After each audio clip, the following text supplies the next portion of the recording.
Hello family, സാറയാണ്. നമ്മൾ കേരളം ഇത് സ്ഥിരം ന്യൂസാണ്, സ്ഥിരം കേൾവിയാണ്. ഒന്നും ഇവിടെ സംഭവിക്കാൻ പോണില്ല. എന്നാൽ പോലും നമ്മൾ അമ്മമാർക്ക് മിണ്ടാതിരിക്കാൻ പറ്റുന്നില്ല. അമ്മമാരെന്നല്ല, നമുക്ക് മനസാക്ഷി ഉള്ള ഒരാൾക്കും മിണ്ടാതിരിക്കാൻ പറ്റത്തില്ല. ഞാൻ പറഞ്ഞു വരുന്നത് കല്യാണി കുട്ടിനെ കുറിച്ചാണ്. കുഞ്ഞാണ് അവള്, പക്ഷേ അവളുടെ ഈ 4 വയസ്സിനുള്ളിൽ നേരിട്ടിരിക്കുന്ന എന്തൊക്കെയാണ് നമുക്ക് ഇമാജിൻ ചെയ്യാൻ പറ്റുന്നില്ല. ഇമാജിൻ ചെയ്യാനേ പറ്റുന്നില്ല. ഈ അമ്മയ്ക്ക് മാനസിക രോഗമുണ്ടോ എന്നൊരു കൺഫ്യൂഷനാണ്. എനിക്ക് തോന്നിയ കുറച്ച് ക്വസ്റ്റ്യൻസ് ആണ് കേട്ടോ. ഞാനങ്ങനെ മിണ്ടാതിരിക്കുന്ന ടൈപ്പ് അല്ലെന്ന് നിങ്ങൾക്ക് അറിയാലോ. വരുന്നോടത്ത് വെച്ച് കാണാമെന്നുള്ളൊരു ആറ്റിറ്റ്യൂഡ് ഉള്ളതുകൊണ്ട് തന്നെ നമ്മൾ ഇങ്ങനെ ഉള്ളിലിരുന്ന് കുറെ ക്വസ്റ്റ്യൻസ് ചോദിച്ചിട്ട് കാര്യമില്ല. പബ്ലിക്കിലേക്ക് ചോദിച്ച് എപ്പോഴെങ്കിലും ഒരു ചോദ്യം ഒരു നിയമത്തിന്റെ മുമ്പിലോ ഒക്കെ വന്നു കഴിഞ്ഞാലേ എന്തെങ്കിലും മാറ്റം ഉണ്ടാവുള്ളൂ. നമ്മളിങ്ങനെ എത്ര കാലം മിണ്ടാതിരിക്കും ഇതൊക്കെ കണ്ടിട്ട്. നമ്മൾ പബ്ലിക്ക് പുറത്തേക്ക് ഇറങ്ങാതെ ഇതിന് ഒരു മാറ്റവും ഉണ്ടാവില്ല. കാരണം നമ്മുടെയൊക്കെ വീട്ടില് കുട്ടികളുണ്ട്. ഇതില് അച്ഛൻ്റെ അനിയൻ, ഞാൻ ഈ ന്യൂസ് ചാനലുകളുടെ നട്ടലില്ലായ്മയും കൂടിയാണ് ഈ പറയുന്നേ. ആദ്യത്തെ ദിവസം പറഞ്ഞു അച്ഛൻ്റെ ഒരു ബന്ധു, അടുത്ത ബന്ധു. രണ്ടാമത് പറഞ്ഞു അച്ഛൻ്റെ ഒരു അനിയൻ. പിന്നെ പറഞ്ഞു പിന്നെയും അത് മാറ്റി അടുത്ത ബന്ധു. എന്തുകൊണ്ട് ഈ തെണ്ടിൻ്റെയൊക്കെ പേര് പറയാത്തെ? ഇപ്പൊ ഫോട്ടോസ് വരുന്നുണ്ട്, ഞാൻ തമ്മിൽ വെച്ച് തന്നെയാണ്. എനിക്ക് ഇവന്റെ പേരറിയാം. സോറി കേട്ടോ, ഒരു കോള് വന്നതാ. ഓക്കെ, എന്തുകൊണ്ടാണ് ഇവന്മാരുടെ പേരൊന്നും പുറത്തേക്ക് വരാത്തെ? അറിയാൻ മേലാണ്ട് ചോദിക്കുക. കാരണം ഈ ഫോട്ടോസ് ഉള്ളതുകൊണ്ട് നമുക്ക് അറിയാൻ പറ്റും ഇങ്ങനത്തെ ഒരു തെണ്ടിയാണ്. കാരണം എന്ന് വെച്ചാൽ ഇവൻ എന്തായാലും ജാമ്യം കിട്ടി പുറത്തേക്ക് വരും. അല്ലെങ്കിൽ പറയും കൃത്യമായ തെളിവില്ല, കുട്ടിയെ ചെയ്തതിന് സാക്ഷികളില്ല എന്നൊക്കെ പറഞ്ഞ് എന്തെങ്കിലൊക്കെ. അത്രയ്ക്ക് സിമ്പിൾ ആയിട്ടുള്ള നിയമം ഉള്ളത് നമുക്ക്. അതുകൊണ്ട് ഇവന്മാരെന്തായാലും പുറത്തേക്ക് വരും. അപ്പൊ നമ്മളെല്ലാരും ഇവനെ പോലത്തെ ഒരാളെ കാണുമ്പോൾ ഇവനല്ല അവനെന്ന് കരുതി നമ്മൾ നമ്മുടെ പിള്ളേരെ അല്ലെങ്കിൽ നമ്മൾ സേഫ് ആയിട്ടിരിക്കും. ഇവന്റെ പേരോ ഊരോ ഒന്നും ആരും പുറത്തേക്ക് വിടുന്നില്ല. ഞാനിത് നമുക്ക് അതിന്റെ പേര് കിട്ടുമായിരുന്നു. പിന്നെ നമ്മളത് പറഞ്ഞു എന്ന് കരുതിയിട്ട് നമ്മളെ കൊണ്ടുപോയി ജയിലിൽ ഇടാനല്ലാതെ ഇവനെ സേഫ് ആക്കാനേ നോക്കത്തുള്ളൂ. ജയിലില് ഇന്ന് എന്തെല്ലാം സേഫ്റ്റികളുള്ളേ.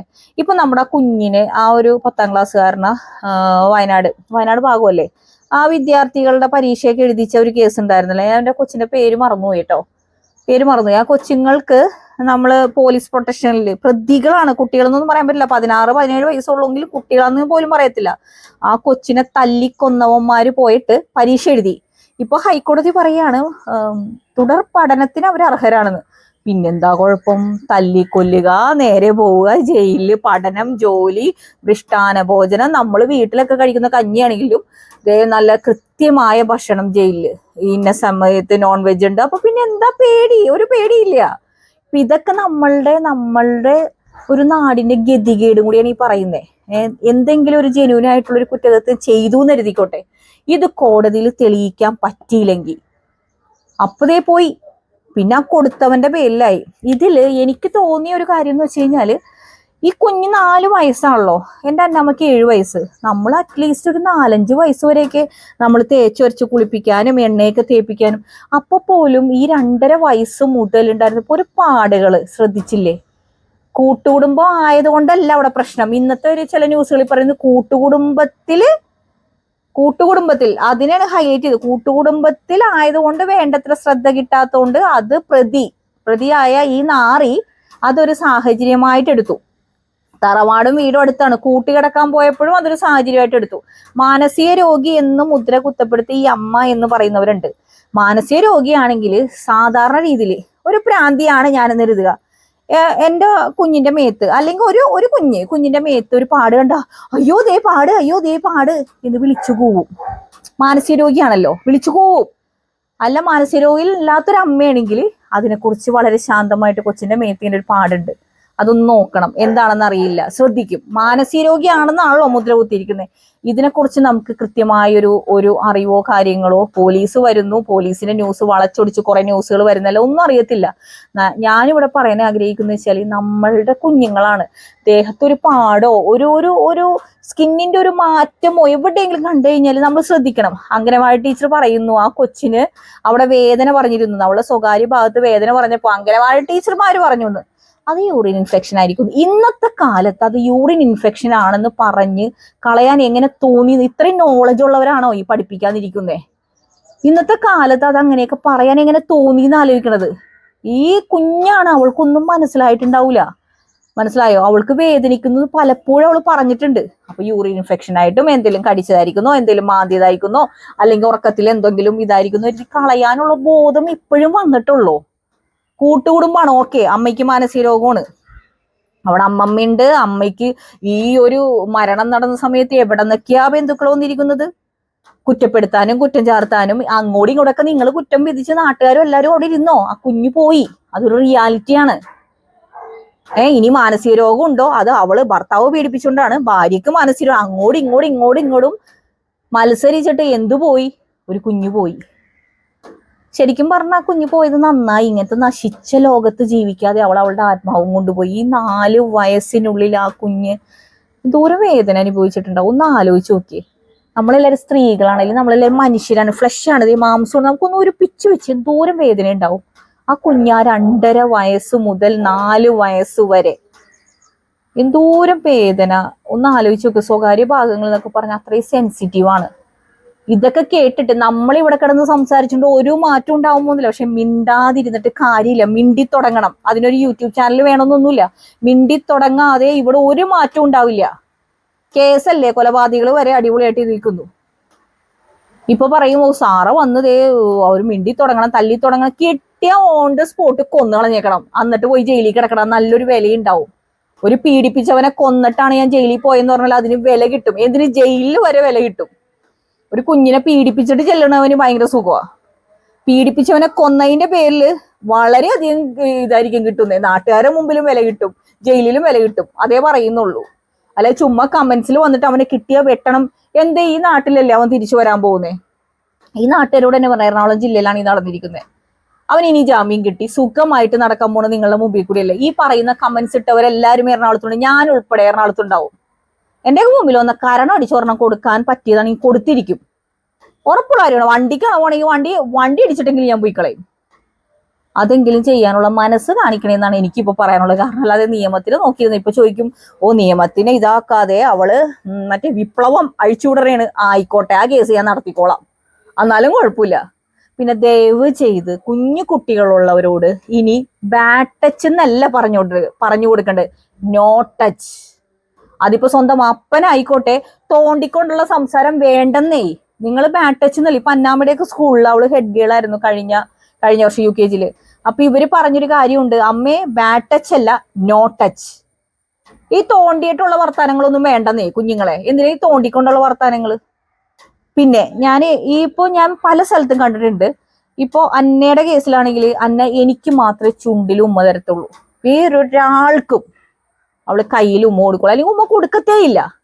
നിങ്ങൾ അപ്പന്മാരോടാ പറയാന്നുള്ളത്. സ്വന്തം മക്കളാണ്, അവരെ ചുണ്ടിലൊന്നും ഉമ്മ മേടിക്കല്ലേ. എന്തുകൊണ്ടാണ് ഞാനിത് പറയണതെന്ന് വെച്ചാല്, അപ്പന്മാർക്ക് അവര് കുഞ്ഞുങ്ങളാണ്, അവര് ചുണ്ടത്ത് ഉമ്മ വരും. അപ്പുറത്തെ വീട്ടിൽ അങ്കിള് ചോദിക്കുമ്പോൾ അവര് കൊടുക്കുന്ന ചുണ്ടിലായിരിക്കും.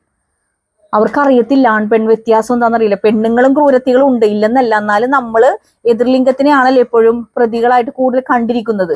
മറ്റുള്ള കാറ്റഗറിയൊക്കെ ഉണ്ട്. അതുകൊണ്ട് ദയവ് ചെയ്ത് ഇന്ന് മുതൽ ചുണ്ടില് ഉമ്മ കൊടുക്കുന്ന അമ്മമാരോ അപ്പന്മാരൊക്കെ ഉണ്ടെങ്കിൽ ഒന്ന് മാറ്റിയേക്കുക. കാരണം നമ്മളുടെ കുഞ്ഞുങ്ങളുടെ അടുത്തേക്ക് വരുന്നത് അമ്മാവനായിക്കോട്ടെ, അനിയനായിക്കോട്ടെ, അപ്പൂപ്പനായിക്കോട്ടെ, ഉമ്മ കൊടുക്കുമ്പോൾ ആ കുഞ്ഞ് ശീലിച്ച് എന്താ, ചുണ്ടത്ത് പോയി ഉമ്മ കൊടുക്കും. ഈ ചുണ്ടത്ത് ഉമ്മ കൊടുക്കുന്നവൻ മൃഗത്തിന്റെ മനസ്സാണെങ്കിൽ അവന്റെ ശരീരത്തെ മറ്റേടത്തെ വികാരം അങ്ങോട്ട് ഉണരും. പീഡനത്തിനിരയാവുന്ന പലരുടെ അനുഭവം ഞാൻ പേഴ്സണലി എക്സ്പീരിയൻസ് ചെയ്ത ഒരു അനുഭവം കൂടിയാണ് ഞാൻ ഈ പറയുന്നത്. കാരണം നമ്മൾ ചൈൽഡ് ലൈനായിട്ട് കണക്ട് ചെയ്ത് ഒരുപാട് കാര്യങ്ങൾ, കാരണം റോണപ്പൻ ഡെഫ് ആയതുകൊണ്ടും അവിടെ ഉണ്ടായിരുന്ന ഇഷ്യൂ ആയിട്ട് നമ്മൾ ചൈൽഡ് ലൈനിൽ ഒരുപാട് പേരായിട്ടൊക്കെ കോണ്ടാക്റ്റിൽ വന്നിട്ടുണ്ട്, ഒരുപാട് കാര്യങ്ങൾക്ക്. അപ്പൊ നമ്മൾ ഓരോ കേസുകൾ കേൾക്കുമ്പോൾ കുഞ്ഞുങ്ങൾ പെട്ടുപോകുന്ന ഒരു ചെറിയൊരു കാര്യമാണ്. ഞാൻ നേരിട്ട് അറിവുള്ളൊരു കാര്യമാണ് പറഞ്ഞത്. ദയവ് ചെയ്ത് അപ്പന്മാരും അച്ഛന്മാരും കുഞ്ഞുങ്ങളോട് ചുണ്ടത്തുമ്മ മേടിക്കണ്ട. കാരണം അവർക്ക് ചുണ്ടത്തുമ്മ കൊടുത്താണെങ്കിൽ നേരെ പോയിട്ട് അമ്മാവും വരുമ്പോഴും നേരെ പോയിട്ട് ഉമ്മ കൊടുക്കും. ഈ മൃഗത്തിന്റെ ഒക്കെ മനസ്സിൽ എന്താണെന്ന് അറിയാൻ പറ്റുമോ? പിന്നെ അമ്മമാരാണ്, അമ്മമാരായിക്കോട്ടെ, അമ്മയില്ലാതെ വളർത്തുന്ന അച്ഛന്മാരോട് പറയാം, നമ്മുടെ മക്കളെ ദേഹത്ത് ഒരു പാട് കിട്ടിയാലും അതെന്താണ് ഏതാണെന്നൊക്കെ ശാന്തമായി ചോദിച്ച് അതിനെക്കുറിച്ച് ഇപ്പൊ സ്കൂളിൽ നിന്നാണ് വന്നെങ്കിൽ ഞാൻ അന്നയുടെ ദേഹത്തൊരു ഇതുണ്ടെങ്കിൽ ഞാൻ ടീച്ചർ അപ്പൊ തന്നെ വിളിക്കും. അന്നയുടെ ദേഹത്തൊരു പാടുണ്ടല്ലോ, അപ്പൊ ടീച്ചറെ അത് ഇന്ന് അവിടെ ഒരു അടിയുണ്ടായി, അപ്പൊ ഒരു കുട്ടി ഇങ്ങനെ ചെയ്യുന്നത് ഓക്കെ. അല്ലാതെ അതൊന്നും നിങ്ങൾ വിട്ട് കളയരുത്. കാരണം നമ്മളെ മക്കളെ നോക്കാൻ നമ്മളേ ഉള്ളൂ. ഒരു നിയമത്തിന്റെ സപ്പോർട്ട് നമുക്ക് കിട്ടിയെന്നിരിക്കില്ല. ഇപ്പൊ കണ്ടില്ല, ഇനിയിപ്പോ മാനസിക രോഗത്തിന്റെ പേരിൽ അവളെ വെറുതെ വിടും. അവന്റെ പേരിൽ എന്താ ഈ ചെയ്തത് കണ്ടതിന് സാക്ഷിയില്ല. കുട്ടി അനുഭവിച്ചോളും മരിച്ചുപോയി. ഇനി സാക്ഷിയുണ്ടോ? തോണ്ടിയതാണോ? ഈ ഡ്രസ്സിന്റെ മേളിൽ കൂടിയാണോ കൈയിട്ടത്? ഉള്ളിൽ കൂടിയാണോ? നമ്മൾ സുപ്രീം കോടതിയിൽ ചില ഒരു വിധി കണ്ടിട്ടുണ്ട്. ഏതാണ്, അലഹബാദോ ഏതൊരു സ്ഥലത്ത് ഡ്രസ്സിന്റെ മേളിൽ കൂടി പിടിച്ച പീഡനമല്ല അത്രേ. പല പല നിയമങ്ങൾ പല നാട്ടിലാണ്. അതുകൊണ്ട് ആരും ഒരു നിയമത്തിന്റെ സംരക്ഷണം കിട്ടുമെന്നിരിക്കണം. നമ്മൾ തന്നെ നമ്മളെ കുഞ്ഞിനെ തൊട്ടിട്ടുണ്ടാ കൊടുത്തിരിക്കണം. എന്നിട്ട് മതിയെന്നേ കേസും ഫയലൊക്കെ. എന്തെന്നാണ് ഇവന്മാര് തന്നെ തിരിച്ചു വന്ന് നടക്കല്ലേ. ഇതൊക്കെ മിണ്ടാതിരിക്കാൻ പറ്റുന്നില്ല. നമ്മൾ മിണ്ടി തുടങ്ങണം. അതിന് ഒരു യൂട്യൂബ് ചാനൽ ഇത് വേണ്ട, പ്രതികരിച്ച് തുടങ്ങണം. തൊട്ടടുത്തുള്ള അയൽവക്കക്കാര് ചേച്ചിയോടെ പറയണം, ചൂലെടുത്തോളം ഇവനെയൊക്കെ കണ്ടു കഴിഞ്ഞാല്. എന്തു നീ പറയുന്നേ? എന്താണ്? എനിക്കത് ആ കൊച്ചനുഭവിച്ച വേദന ഒന്ന് ആലോചിച്ച് നോക്കി. നമ്മൾ തന്നെ സ്വയം ഈ വീഡിയോ കണ്ടുകൊണ്ടിരിക്കും. ഒന്ന് പിച്ചി നോക്കിയേ, നന്നായിട്ടൊന്ന് പിച്ചി നോക്കിയേ. വേദന ഇല്ലേ? ആ കുഞ്ഞ് സഹിച്ചിട്ടുണ്ടാവും. ആ കൂട്ടുകുടുംബത്തിൽ അവള് പല സ്ഥലത്തും പറഞ്ഞിട്ടുണ്ടാവും. ശ്രദ്ധിക്കാൻ നേരം ഉണ്ടാവില്ല. കൂട്ടുകുടുംബത്തിന്റെ കുറ്റമൊന്നല്ലട്ടെ ഞാൻ പറയുന്നേ.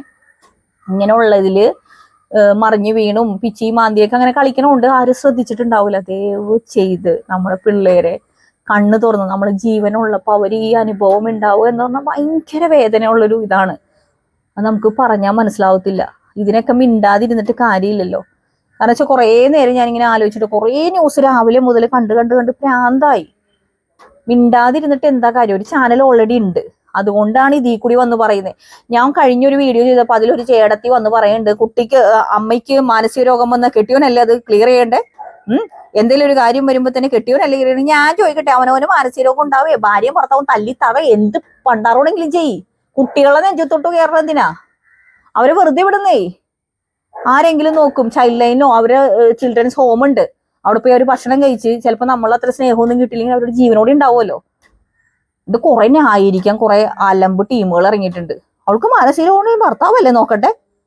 അവിടെ സ്ത്രീധനത്തിന്റെ പ്രശ്നം ഉണ്ടായിരുന്നു. ഇവിടെ ഇതിന്റെ ഈ ഗോൾഡും പണ്ടാറൊക്കെ എവിടെ കുത്തിക്കേറ്റിട്ട് എവിടെ പോകുമ്പോൾ ഒരു ജീവിതം ഇല്ലെങ്കിൽ പിന്നെ എന്തിനാണ് ഈ ഗോൾഡും തേങ്ങയും മനസ്സമാധാനം? ഒന്നുമില്ല, സ്വന്തം മക്കളും പോയി, ഒന്നുമില്ല. ഇനി കുറെ സ്വർണ്ണം ഇട്ട് നടന്നാൽ മതിയോ? ജീവിതവും പോയി. ചില പെണ്ണുങ്ങളൊക്കെ കേസ് കൊടുക്കണ കണ്ടിട്ടുണ്ട്. ഈ കള്ള കേസുകൾ ചിലതുങ്ങൾ കൊടുക്കണ കണ്ടിട്ടുണ്ട്. എന്താണെന്നറിയോ? കയ്യിൽ നിന്ന് ജീവിതം പോയി. ഒരു രീതിയിൽ രക്ഷപ്പെടാൻ പറ്റില്ല. എന്നാ അപ്പുറത്തുള്ള ആള് രക്ഷപ്പെടണ്ട. സ്ത്രീധനത്തിന്റെ പേരിൽ എന്നെ പീഡിപ്പിച്ചു. പണ്ട് മുതലുള്ള ട്രെൻഡായിട്ട് മാറിയിരിക്കുക. സൗന്ദര്യമില്ലാത്തതിന്റെ പേരിൽ പീഡിപ്പിച്ചു. ഇപ്പൊ ഈ മാനസിക പ്രശ്നമുള്ള ഒരു പെണ്ണിന്റെ ചേച്ചി പറയുന്നുണ്ട്, അവൾക്ക് സൗന്ദര്യമില്ലാത്തതിന്റെ പേരിൽ കുറ്റപ്പെടും. നിങ്ങൾക്ക് സ്വയം തോന്നുന്നില്ല സ്വയം സൗന്ദര്യം ഇല്ലെങ്കിൽ പിന്നെ ആരെയും പറഞ്ഞിട്ട് കാര്യമില്ല. പണ്ട് മുതലൊരു ട്രെൻഡാണ് സ്ത്രീകളിലെ കേസ് കൊടുക്കുന്നതിൽ. സൗന്ദര്യമില്ലാത്തതിന്റെ പേരിൽ പീഡിപ്പിച്ചു, സ്ത്രീധനം പോരെന്ന് പറഞ്ഞ് പീഡിപ്പിച്ചു. സ്വന്തം ലൈഫ് പോയി, സ്വന്തം മക്കള് പോയി. ഇനി എന്ത് തേങ്ങക്കാണെന്നാവും ഈ സ്വർണ്ണവും ഇട്ട് നടന്ന് ലാസ്റ്റ് മാനസിക രോഗം എന്ന് പറഞ്ഞൊരു സ്റ്റിക്കർ ഇട്ടിട്ട് സ്വന്തം കുഞ്ഞുങ്ങളെയും കൊന്നുകളയും. ഇതാണ് അവസ്ഥ. ഞാനിത് എന്തെങ്കിലുമൊക്കെ വന്ന് പറയണമെന്ന് കരുതിയിട്ടില്ല. നമുക്ക് സങ്കടമുണ്ട്. നമുക്കിതൊക്കെ കാണുമ്പോൾ നമുക്ക് മക്കളുള്ള, ഞാൻ എല്ലാത്തിനും കയറി റിയാക്ഷൻ വീഡിയോ ചെയ്യുന്ന ഒരാളല്ല. നമുക്ക് ഇങ്ങനെയുള്ള കാര്യങ്ങളൊക്കെ കുറെയൊക്കെ നമ്മൾ എക്സ്പീരിയൻസ് ചെയ്തിട്ടുണ്ടാകുമ്പോൾ ഈ ചൈൽഡ് ലൈനായിട്ട് കണക്ട് ചെയ്ത് ഒരുപാട് കാര്യങ്ങൾ ഞാൻ നിന്നിട്ടുണ്ട്. ഒരുപാട് കാര്യങ്ങൾ നമ്മൾ പ്രിൻസിപ്പളായിട്ടും എല്ലാവരായിട്ടും, അത് നമ്മുടെ ജനമൈത്രി പോലീസ് സ്റ്റേഷൻ കണക്ട് ചെയ്ത് ചൈൽഡ് ലൈൻ ഒരുപാട് കേസുകൾ. എനിക്ക് തോന്നുന്നത് നമുക്ക് അതിൻ്റെ അകത്ത് ചെന്നിരിക്കുമ്പോഴില്ല സങ്കടം വരും. ഒരു റൂം കംപ്ലീറ്റ് ഈ കുട്ടികളെ പീഡിപ്പിച്ച ഫയലാണ്. ഞാൻ ആദ്യമായിട്ട് ഇത് കണക്ട് ചെയ്ത് ഒരു 7ാം ക്ലാസ്, റോൺ 7ാം ക്ലാസ് 8ാം ക്ലാസ് പഠിക്കുമ്പോഴാണ് അവൻ്റെ സ്കൂളിൽ ഒരു ഇഷ്യൂ ഉണ്ടായിട്ട് അങ്ങനെയാണ് നമ്മളിങ്ങനെ കണക്ട് ചെയ്ത് ആരെങ്കിലും എന്തെങ്കിലും ഇഷ്യൂസ് ഒക്കെ ഉണ്ടെങ്കിൽ നമ്മളത് ഇത് മാഡം ഇങ്ങനെ ഒരു പ്രശ്നങ്ങളൊക്കെ ഉണ്ടെന്ന് പറഞ്ഞില്ല, നമ്മൾ ചെല്ലുമ്പോൾ നമുക്ക് വിറങ്ങലിച്ചു. അത്രയും കേസുകളുണ്ട്. അപ്പൊ അതുകൊണ്ട് നിയമം പ്രൊട്ടക്ട് ചെയ്യുന്ന രീതി ആരും നിൽക്കണ്ട. നമ്മുടെ മക്കൾക്ക് നേരെ കണ്ണും തുറന്നിരിക്കുക. അച്ഛന്മാരോട് പറഞ്ഞത്, നിങ്ങളെ വിശ്വാസമില്ലാണ്ടല്ല, നമ്മുടെ മക്കളുടെ സംരക്ഷണത്തിന് വേണ്ടിയിട്ടാണ്. നമ്മൾ എന്താണോ നമ്മളെ മക്കൾക്ക് ശീലിപ്പിക്കുന്നത്, അവര് നമ്മളെ മാമനോടോ അമ്മാവന്മാരോടോ ഒക്കെ വരുന്നു ഓടിച്ചെന്ന് മടിയിലിരിക്കും. മടിയിലൊന്നും ഇരുത്തണ്ട. അതിന് പേരിൽ വഴക്കിട്ട് പോകുന്നവരുണ്ടെങ്കിൽ പൊക്കോട്ടെ. ഇന്നു മുതൽ പറഞ്ഞ് ശീലിക്കണം, ബാഡ് ടച്ച് അല്ല, നോ ടച്ച്. അതായിരിക്കണം. പിള്ളേര് പവറിൽ പറയണം, നോ ടച്ച്. എന്നോട് ഇങ്ങനെ വിളിച്ചിട്ട് സംസാരം ഒന്നും വേണ്ട. അല്ലാതെ സംസാരിച്ചത് മാമനാണെങ്കിലും ശരി, അപ്പനാണെങ്കിലും ശരി, അപ്പൂപ്പനാണെങ്കിലും ശരി, ഇന്നു മുതൽ നമുക്ക് പറഞ്ഞ് ശീലിപ്പിക്കാം. അതേ നിവർത്തിയുള്ളൂ. ഇത്രയൊക്കെ ഉള്ളൂ.